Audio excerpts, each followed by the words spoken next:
So, I would like to preface this video at the start by saying to the people who just want better QOL and actually advocate for him getting his multipliers nerfed and like all that, right?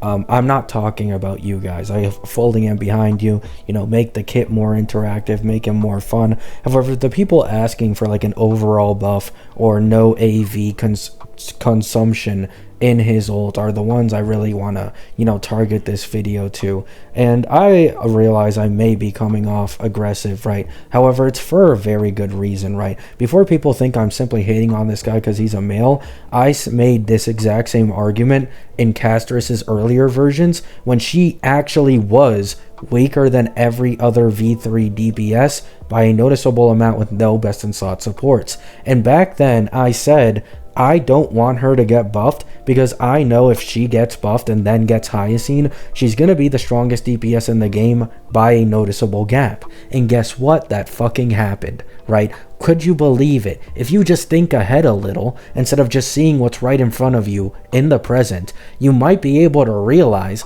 that the Hoyo devs in this team-based game will make a team based around a DPS to make them way stronger than on release, right?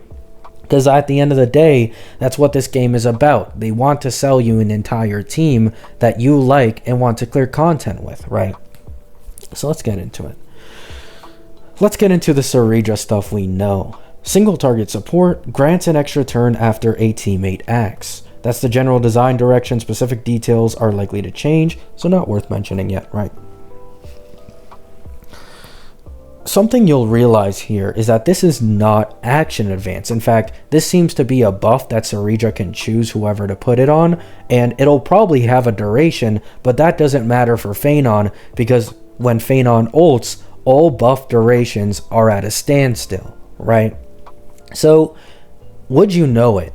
There is a support right after Phainon's release that has perfect synergy with him in his ult.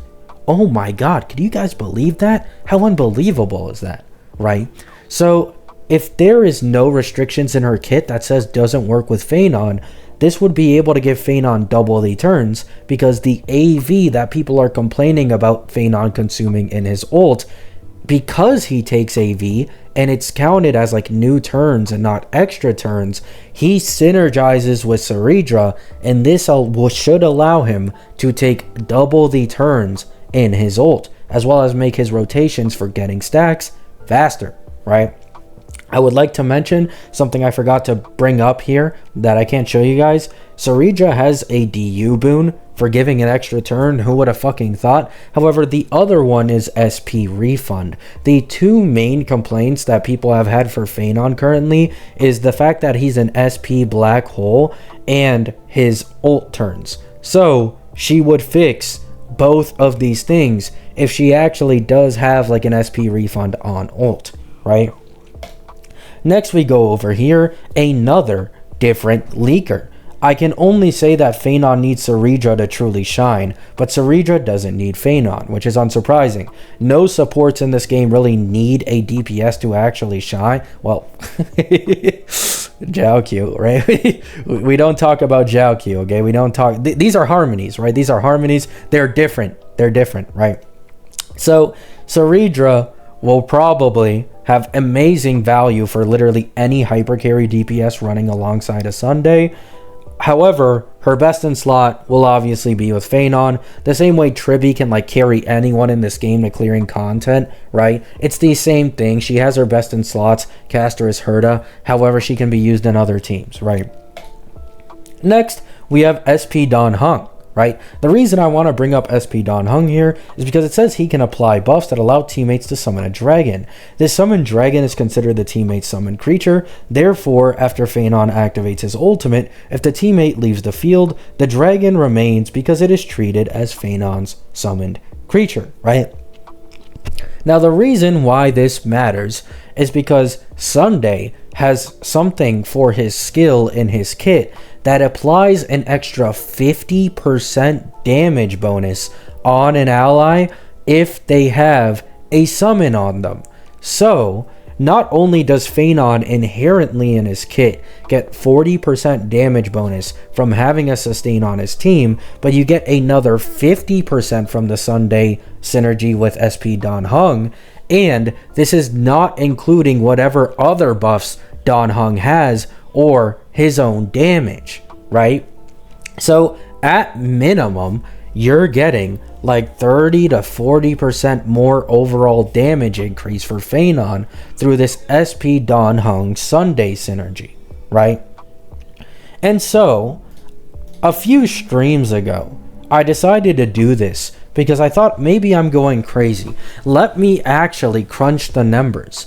And so I would like to give a shout out to Miracle Robot on YouTube here. I used his run with Sunday Branya Huohuo for reference of the damage for all these attacks here. Keep in mind, this means that I am underestimating and lowballing this calc. However, he did one against a non-shield MOC 3.2 Pollux, and whenever Pollux didn't have the damage reduction on him, that's how I got these numbers, right? So we have a Phainon, Sunday, Cerydra, Dan Heng team at all E0S1, and this will only be accounting for one of Phainon's ult cycles, right? What this means is I'm not accounting for an entire cycle, just one of Phainon's ults, right? And if you know what Cerydra does at this point, she's basically probably going to double his turns in his ult, going from 7 to 14, right?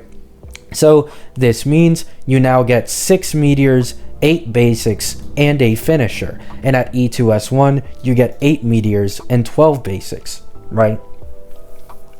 So here's the rotation. Let me actually do this real quick. So Cerydra, 1 stack, 4 skill points, because I'm assuming SP neutrality or SP positivity for someone who is made for Phainon who is already an SP black hole, right? So 4 SP because Phainon gives +1 skill point with his technique. 3 skill points, Phainon 2 stacks, Phainon 2 stacks, 2 skill points. Sunday plus ult is 3 stacks, 2 skill points.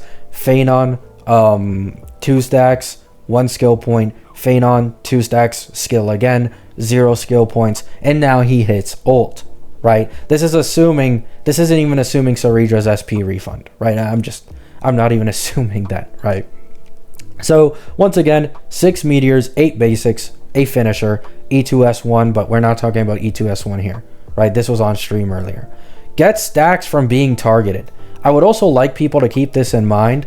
Outside of the pretty decent rotation here, Phainon gets stacks from being targeted. So you should keep that in mind for people who are like, oh, this requires speed boots. Like, you can just run attack boots, you know, get the enemies to target you a few times, and he's going to get ult, right? So from the showcase I saw of Miracle Robot with E0 Huohuo, Branya, Sunday, and Phainon, we have 8 to 900k meteors, 200k ultimate basics. Counters is dependent on enemies, so I'm not going to calc this, but do keep in mind, depending on the enemy lineup, the counter damage can for sure increase this a lot more. And then finishers are almost always 600k plus, right?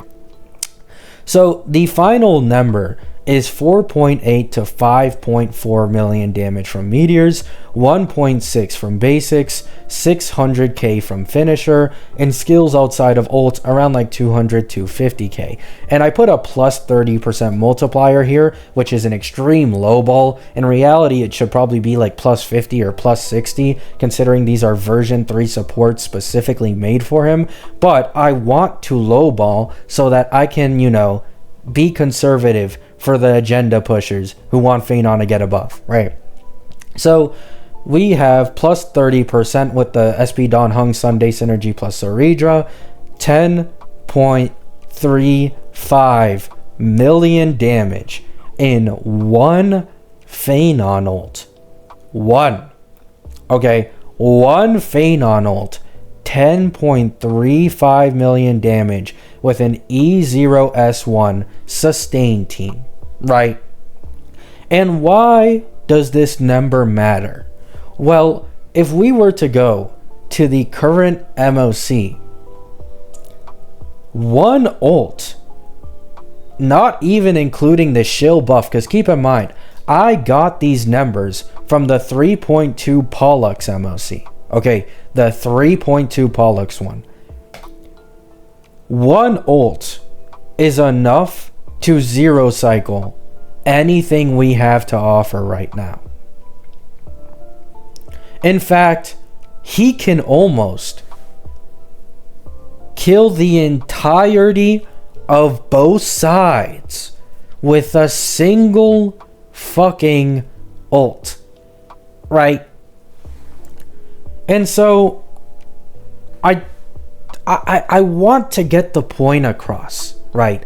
Even if Cerydra, for some reason, the best in slot support for Phainon, has bricked synergy with him, he's still gonna be able to probably clear one side completely with only one ult still, right?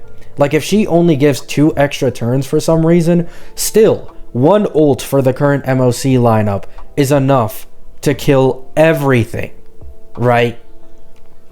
So, to the people advocating for a buff out here, please understand what you are asking for. Please, just, realize that if he gets, like, let's say, a 20 to 30% overall buff, this goes to 12 to 13 million. Or something I've seen quite often, I don't want Phainon to consume AV with his extra turns and his ult. Well, you know what happens then? He will be able to get 2 to 3 ults in one cycle, and this number will go up to 20 to 30 million. He is not weak. He just does not have his designated supports yet. And maybe this video will age terribly. We'll have to see with the future versions and when we actually get the beta for Cerydra. But if this video isn't wrong, right? If this video ends up being true and Cerydra's buff for extra turns can actually make it into Phainon's ult, and Phainon can snapshot the buff, keeping it for the entirety of his ult duration, like, you know what I mean? Like, guys, please. He's not gonna be weak. Do you really think they gave him those animations, right? I think anybody who's seen it knows. They gave him those animations for him to be weaker than a Noxa in my day? Fuck no, right? Like, fuck no. Love you all. Hope you have a great day. Hope you have a great night. Peace out.